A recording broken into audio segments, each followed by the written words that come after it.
హెచ్చించబోతున్నాడు. ఎవరైతే మనం చూసి దూషించారో, ఎవరైతే మనం చూసి తిట్టారో, ఎవరికైతే మనం నచ్చకుండా పోయినామో వాళ్ళే మనల్ని పొగిడేటట్టుగా దేవుడు చేస్తాడు. మన విరోధులను మనకు మిత్రులుగా చేస్తాడు. మనం పడని వాళ్ళు ఎవరైతే ఉంటారో వాళ్ళు మనం ప్రేమించడం మొదలు పెడతారు. ఎందుకంటే ప్రభు తన వాక్యం ద్వారా మనతో ఆయన మాట్లాడుతూ ఉన్నాడు.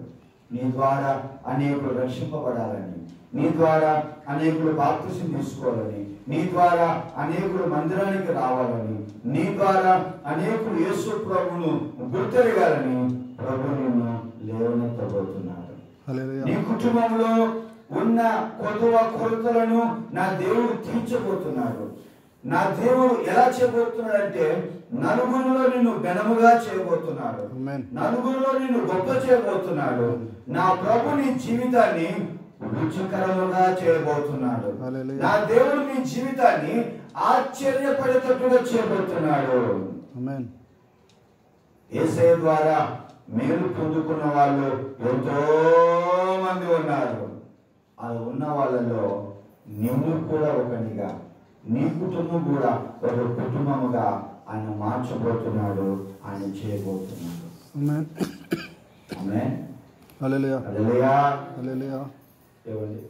నీ జీవితాన్ని ఆయన నూతన పరచబోతున్నాడు, పరిశుద్ధపరచబోతున్నాడు. నూతనము అనే పదం దేవుడు మాత్రమే చేయగలడు, మనిషి వల్ల కాదు. నూతనమైన జీవితం, నూతనమైన పుట్టుక, నూతనమైన బతుకు, సమస్తం నూతనం కావాలంటే మనకు దేవుడు కావాలి, దేవుని సహాయం కావాలి, దేవుని కృప కావాలి. కనుక ఈ రాత్రికాల సమయంలో నీ పాపాల నిమిత్తం పశ్చాత్తాపడు. ఆయన కాల్చిన రక్తాన్ని జ్ఞాపకం చేసుకో, ఆయన పొందిన దెబ్బలు జ్ఞాపకం చేసుకో. యేసయ్య పాదాల దగ్గర నీ పాపాలు ఒప్పుకో, పశ్చాత్తాపడు, కన్నీరు విడిచు. ప్రభు నా కోసం ఈ లోకానికి వచ్చాడు. నేను చేసిన తప్పిదములకు, అపరాధములకు, పాపములకు నాకు రావాల్సిన శిక్ష తన మీద వేసుకొని నాకు గొప్ప విడుదలని కలుగజేశాడు. నా ప్రభు త్వరలో రాబోతున్నాడు. ఆ రాకడ నేను ఎదుర్కోవాలి, రాకడకు సిద్ధపడాలని, నువ్వు ఆయత్తపడి ఉండాలని దేవుని వాక్యం నీతో నాతో ప్రత్యేకంగా మాట్లాడుతూ ఉంది. ఈరోజు ఏమండి, మరికొన్ని గంటల్లో ఏమైపోతుంది? కొత్త సంవత్సరం రాబోతుంది. కనుక దేవుడు మన జీవితాన్ని నూతన పరచున్నట్లుగా, నూతన దీవెనలతో, ఆశీర్వాదాలతో మనం నింపబడినట్లుగా ఆయన కృపను కోరుకుందాం. ఈ మాటలు దేవుని వినికిడిలో నోరంతగా దీవించి ఆశీర్వదించుగాక. హల్లెలూయా, హల్లెలూయా.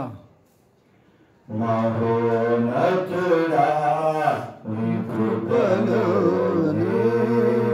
నివసించుట నా జీవిత ధన్యతయున్నది, నా జీవిత ధన్యతయున్నది.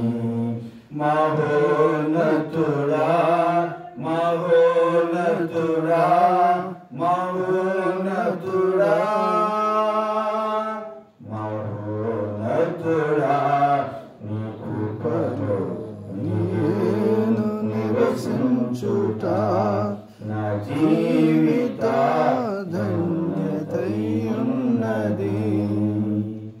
ఆకువాడక ఆత్మఫలములు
ఈ మాటలు తిరుగులో దూరం తరగతి మనిషి ఆస్వాదించును గాక.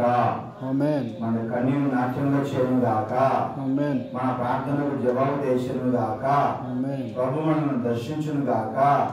ప్రభు మనల్ని దీవించును గాక. ఈ అవకాశం ఇచ్చిన పాస్టర్ విజయ్ కుమార్ గారికి నా ప్రత్యేకమైన వందనాలు తెలియజేస్తాను.